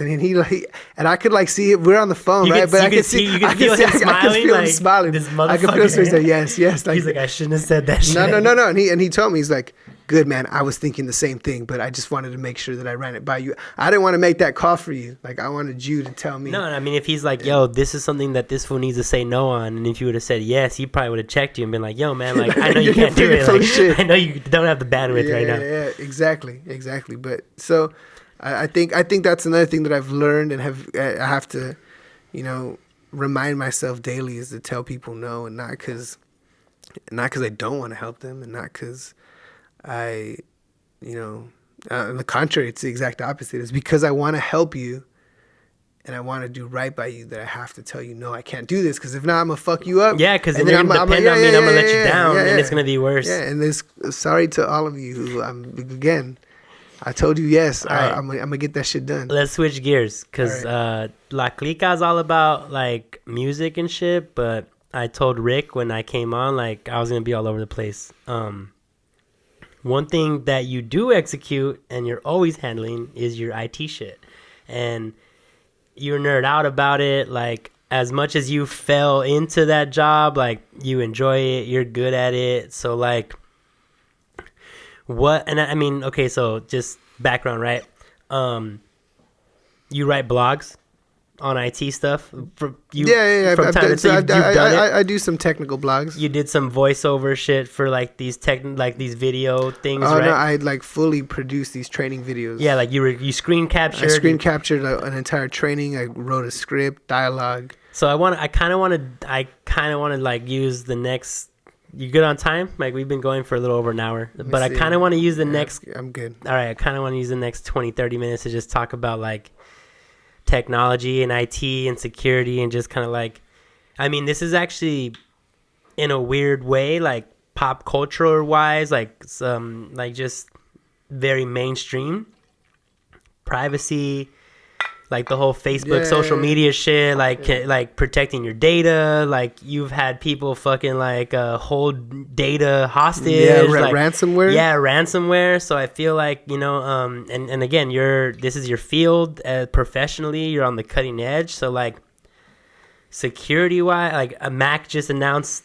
Apple just announced their new fucking MacBook. Like that blew my mind. So I kind of want to get into like this whole other side of you, like this tech side, this like, because at some point you're a super complex individual. Like you do a lot of things, and we spent the last hour talking about music and how we don't really fucking perform on the level we'd like to, and like we've had crazy histories and stories. But now I'm kind of interested, like the shit that we're doing now, the shit that you're doing now, that you're good at, that you're proficient at, that you're kind of in like the forefront of like this tech world. So like what's the latest tech out there that like, as far as, or maybe you can give us like just a little insight of exactly what you do as far as like the whole security stuff and how that works, you know, just give me a rant about work shit. Like I want to hear about your work shit, because we hardly talk about like, well, let's jump into work shit. Here we go. Work shit.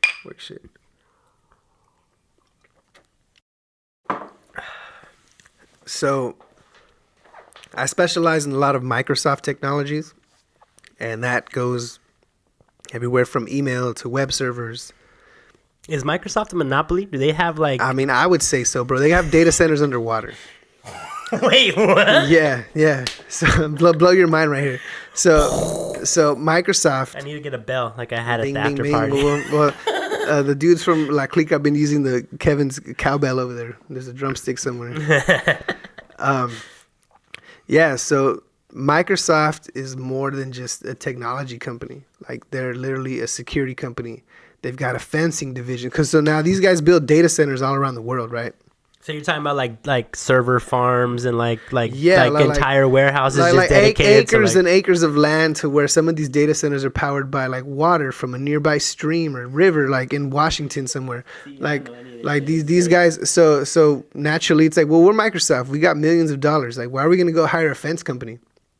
Like, yo, we're in Microsoft Fence LLC, whatever. They go start their own, and now they have a fencing division, and so they fucking put all the fences up around their own data centers, right? So, you know, so everything's in house. Everything's they don't fucking contract out. No, for the most part. Unless they're contracting they Amazon. have to. No, and they're not Amazon's their biggest competitor. They're not contracting Amazon for anything.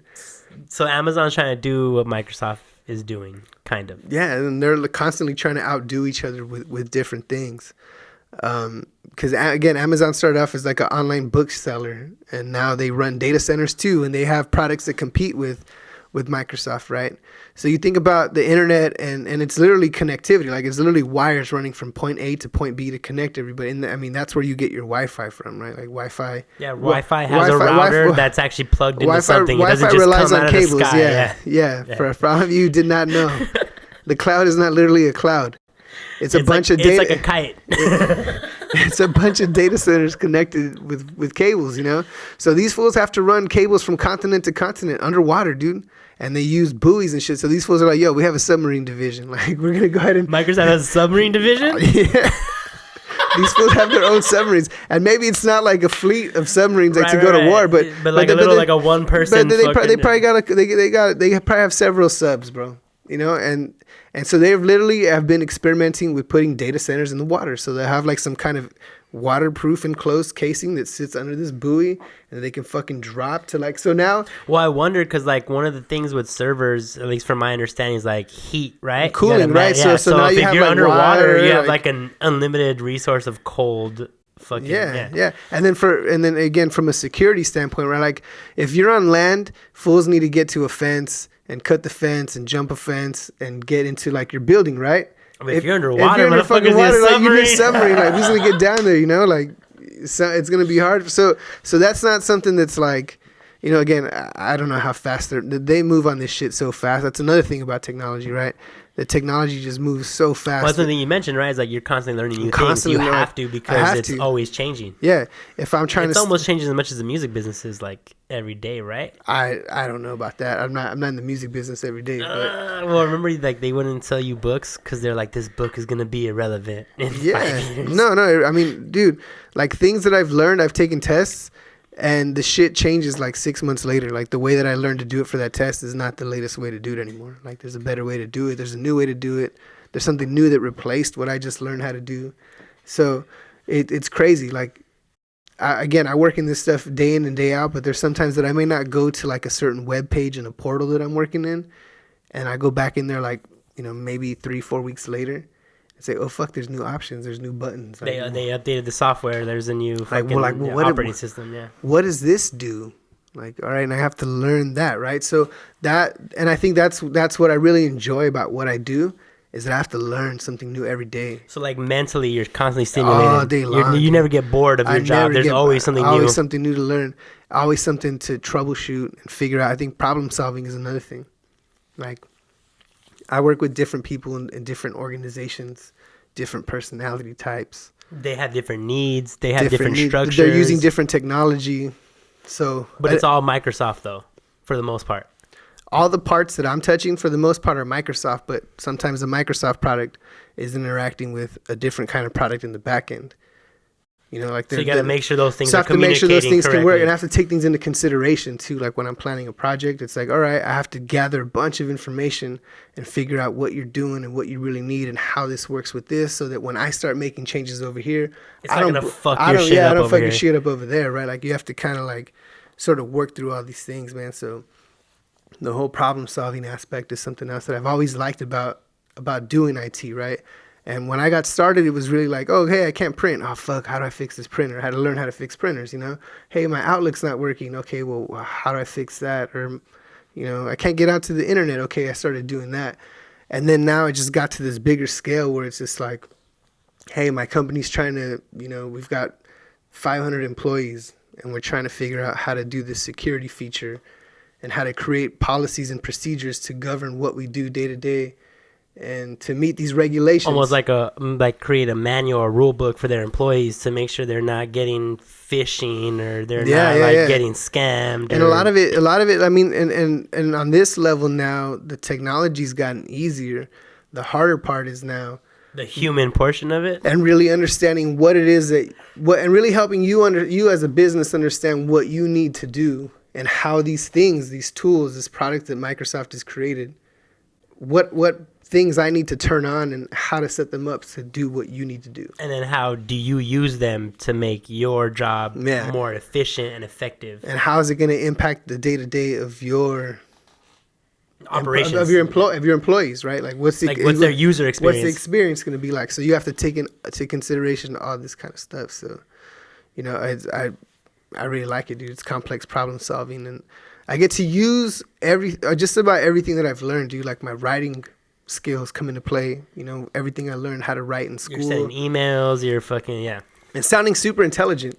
Like you get emails from people that just do not know how to write emails, and I can craft something like really thorough and elaborate. And I enjoy that. That's one of the craziest things about I experienced working in a university setting is that people do not know how to send emails, and like they don't teach you. There's no class. There actually is. Not at the university level. Well, I went to Cal State LA. In my class, that was so fun fact. I was already working in IT, and I was going to Cal State LA, working towards my degree, and I was in this class, and the teacher was literally trying to send emails, like trying to teach people how to craft an email and how to sound intelligent. And I'm just sitting there. What was the name of the class though?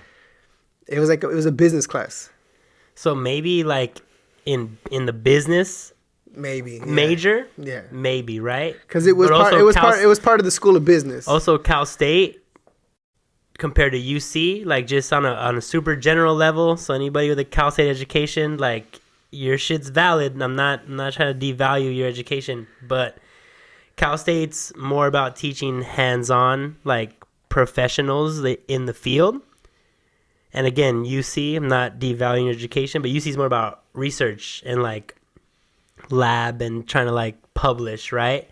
So like you just have two different skill sets where like if you're a professor, PhD, like you're in the library all the time, you're in the field and you're constantly researching, you're probably not maybe sending as many emails as like someone who's like working in a field where you're doing like social justice work or so like social worker, you know, like you're more like in a business environment where you have to like be sending emails, right? So maybe that's it. But also business school, being in a business department is maybe more like, be more professional and this is how you do it and whatever. But I just feel like a lot of people where I went to school had no idea how to write emails, and unless you were taking some kind of like extracurricular that did not count for credit that maybe taught you that, like you weren't learning it in class. So like, well, I walked out of that class. You were like, fuck this. I was like, fuck this shit, man. I'm out. I'm wasting my goddamn money right here. I don't need you to teach me how to write an email. I'm just gonna go beast it up. A lot of people need like how to learn how to write emails. Even now, dude, I get emails from people like inquiries about shows or like wanting to talk about marketing like they want to do business, and like their emails are trash. Like they're trash. It's not an effective way of communication. Like it's just they're not getting that idea across, you know. And I laugh at like a bunch of these memes and stuff that people post about, oh, here writing an email like decrypted, you know. It's like, you know, per my last email, and all these like fuck you, like I get all that stuff, but I think it's funny, you know, like okay, it's all that shit's funny, and like I can see how it makes sense, but you know, to like the thing that again it goes back to just even understanding people. I think problem solving people is a whole other thing that I enjoy, that I get to do, right? I get to do different personality types.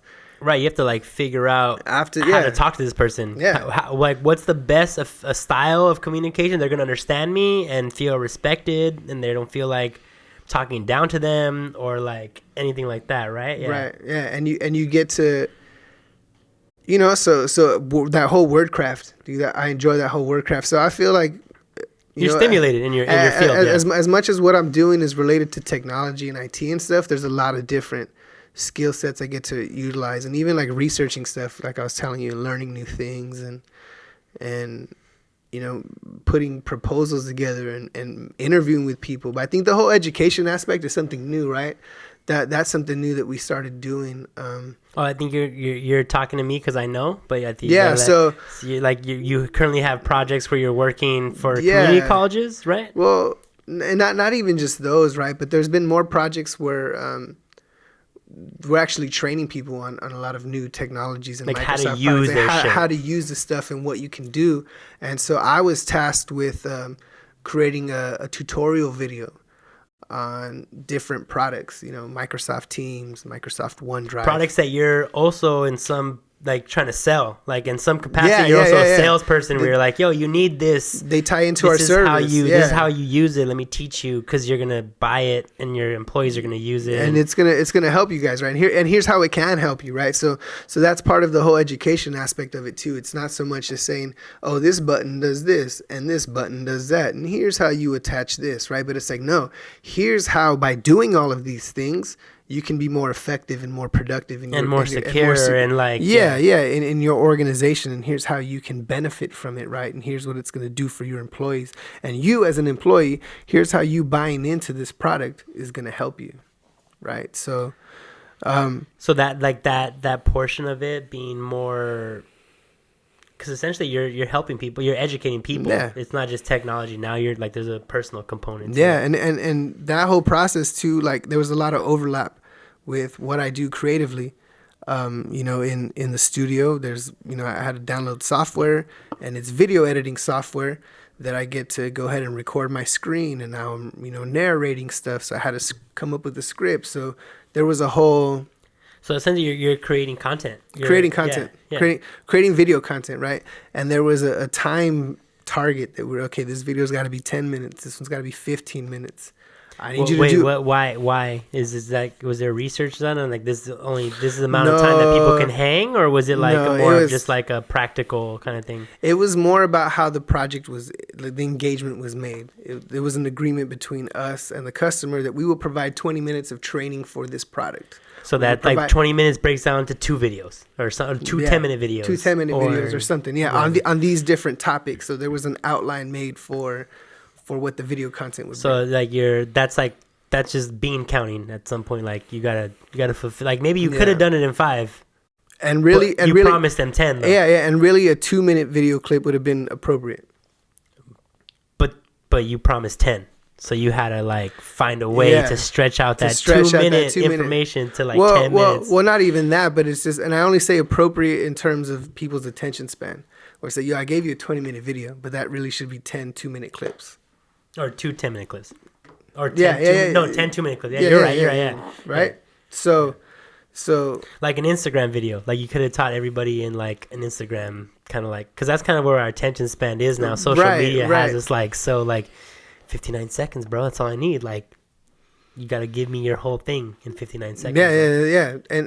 And that works for some aspects, right? But if you're sending an employee to training, you're like, yo, employee, I need you to go to this training and you're going to be gone from the morning till lunch, or from lunch till end of day, or, here, do this training and it's going to take your entire day, but you have to watch this collection of videos so that by the end of the day, you're proficient, or you have a point of reference even for what it is that you need to do, right? So that was really cool to do that.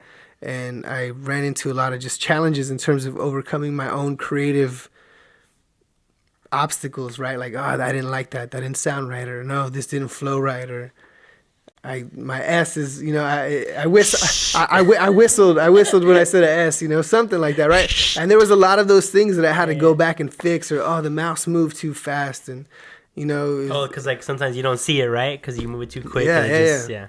Or I need to highlight this box as I say this word, and I need to highlight the next box as I say the next word. So people know what I'm talking about. So people know what I'm talking about, right? So, and that was another one that I had to do for a community college that we're doing a project for. I had to do their training video.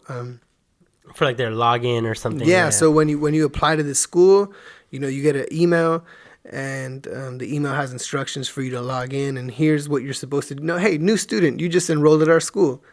Here's what you do to start getting your email and schedule your classes and do all this stuff. So, which is super important. Super important. And they're like, how many students are coming through this facility? I don't even know, dude. Like thousands. Like thousands, right? So like you're essentially like, if your shit's not on point, you can literally fuck up like a whole population of people. Yeah. So I had to actually do revisions of that one, and it's funny how that one came up because I was working on the training videos for the other one. For like the employees. For the employees, like that was and the community college that I'm doing other work for was like, hey, maybe you can help us out. I'm like, all right, what's going on? We need we need to make this video, and this video has to do this, and we're looking to do that. Do you know someone who can help us? And I'm just like laughing, I was like, actually, as a matter of fact, I'm doing this currently. Yeah, this is a service we offer, and we could bill you for it. Yeah, like I make these videos already, right? So. And you had just started. So I had just started, and I was learning how to do the software and everything. But and that's the thing, right? Like, not that I lied to anybody. Would say, yeah, I could do it for you. I didn't say, I'm the best. It's like, no. Hey, you need that? Let's do it. Well, honestly, I think that's like entrepreneurial fucking spirit right there. Yeah. Where it's like, maybe I don't know exactly, or maybe I'm new to this, but I'll figure it out, and I will execute on a high enough level where it's gonna work. So the cool thing about this is that dude gave me a script, so that to me is the hard. So I didn't have to write it, but what I did was like, okay, I'm gonna make the script sound even tighter. You know? Yeah. How would I say this, right? Because again, this person is very intelligent, very educated, but they just put something together and they're like, "Yo, here, like this is what we're working." And then probably on their end, they were thinking the same thing. Like, we need XYZ to be covered in the script. Like these are the points we need to hit. Right. And he gave me a rough outline of how he wanted it to flow, but I was able to elaborate and put my own twist on it. And I almost felt like Christopher Walken. I don't know if you know about that, but Christopher Walken, when he gets, from what I heard, again, I don't know Christopher Walken. Yeah, I heard next part this is all next like part is all speculation. It's all folklore here. But I heard dude crosses out all the punctuation or tells you, yo, give me a script with no punctuation, because he wants to say it on his own pace, like how he wants to say it, in his own, like, yeah, Christopher Walken, cadence, bro, you know, like, you hear this is how he talks most of the time. Like maybe, yeah, you get what I'm saying. I get what you're saying, yeah. So, yeah. So I had the opportunity to then like go through that and say, all right, here's how I'm gonna read it. Here's where I'm gonna pause. And also, like, I mean, do you know the age of this person who wrote the script? No, because I maybe this is just. I imagine like an old administrator, like PhD type cat who was like, this is the nuts and bolts of it. But you're like young artist, creative. Well, and it's funny because he knows that I play music, so he's like, I want to see how creative you really are, you know. So this fool knew. He's once I said, yeah, I could do that for you. He knew, like, all right, I'm gonna get the best out of you. Yeah, let me see how good you really are. You know, I'm like, all right, I'm gonna show you how good I really am. I'm a flex. I'm a flex on you right now. Yeah. And so I did, dude. And you know, I had a couple of revisions I needed to do, and at the end of the day, he was really happy with it. Everybody was, you know, it's done. It's on YouTube, and every student who enrolls is gonna see that video that I made. So. And now this is like a new service that you can offer, and you have like a portfolio, quote unquote, of all the training things that you've done, and you can like, Yeah. And so the cool thing is that, especially for the other training videos on the Microsoft products, I didn't just regurgitate something. Like I took, you know, a little bit from here, took a little bit from there, took a little bit from there, and how would I put in your own voice? How would I say it? Like here, I mean, for lack of a better term, you dumbed it down to like you synthesized it, or like you kind of like made it so that like it's palatable and like how you would want someone to explain it to you, as opposed to like reading it from a manual. And right? That's the thing, dude. Like by nature, I'm not technical. By no means. I'm not. Like I learned all that shit from Jay. Like Jay taught me how to think technically. Shout out Jay. Yeah, shout out Jay. Life changer. For sure. That's one dude who... Day one high school homie. AKA I hated you and we became friends. I remember that story. And now we can share everything. But yeah, man. So, you know, like I learned to think that way. I learned to develop the tools. But again, based off of the skill set that I already had, right? Based off of that mindset. Yeah, like you had a foundation of education. You were good at communicating. You knew how to write. You knew how to read. You knew how to comprehend. Like I knew how to do research. Yeah, and find information for myself. And you got accepted to UCLA, bro. If you would have kept going, like you would have had a degree from a fucking research university that I for some reason cherish more than a Cal State University, whatever. You know, but if I didn't get thrown out for partying, which probably would have happened. Hey. No, but that's the thing. No, though, but like a lot of people, dude. Honestly, like I have so many stories of friends who I went to high school with, who were super intelligent, high achievers, and got accepted to universities straight out of high school, and they ended up like having to come back to ELAC and do remedial, or getting like they dropped out, they got kicked out, they couldn't cut it. It's just it's another level. No, absolutely, and I feel like I was well equipped to do it, but you know, I mean, you probably would have handled it. Of course. But things played out a different reason for a million reasons. If anything, I'm glad I went to college late, because I feel like I was more on point by the time I got there. Mm-hmm. Like if I would have done all the shit that I did between 18 and 22 while trying to go to school, dude, no way, like no fucking way. And see, and I think that's why for me, you know, again, I respect college and degrees and education for everything that it is, you know. But I felt like I was able to hit that fast track button and just be like, yo, you know what, skip, like next, you know, I got the fast pass, and that's it, dude, like. And now again, that was just my journey, right? I had opportunities that were presented to myself, you know, that were presented to me by people who cared and by people who knew that I was gonna do right. And each time a door opened, I just fucking I just made sure to smash it. 2 of my best friends are high school dropouts who make more money than most people their age. They've been able to get their friends jobs, like well-paying professional jobs. They've been able to train them to be professionals and have a trade and a skill that's gonna help them eat for the rest of their life. I mean, like, and that's the thing. That the fact that they didn't go to high school has nothing to do with any of that, you know? No, because you know, a path through school is not everybody's path, and it's not the only path. And I think if you're wired to be productive and goal-oriented and get things done, you'll find a way regardless if... And the opposite is true. Some people are just wired to, like, follow directions, and they're good at tests, and they read books, and they get all the degrees and spend all the money, and they don't excel in life because they didn't have that. Yeah, they didn't have that, like, that other element, that other drive, that other, like... There's that extra gear, dude. There's something that you have to want it in some other level, you know? You gotta be trying, you have to be striving towards something. You can't just, like, want to do the bare minimum and fit in and, like, be average, you know? Yeah, like I said, it just kind of ends right there. So thank you all for listening. Just a reminder, this was recorded back in June, so Novocaine still does happen on Tuesdays. It's not happening tomorrow because I'm recording this on Monday, so it won't be happening tomorrow because I'll actually be at the Ill Spot 10-year anniversary, Katie Jakes and Covina with Jelani, and Monster Mashup Clan is actually...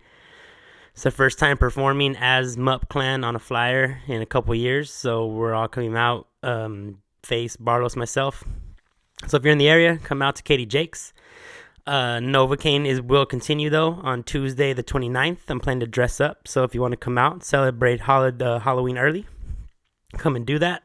Golden Road was a summer brunch residency, so now that summer's done, Golden Road's also done, but we will be coming back with hip-hops, so...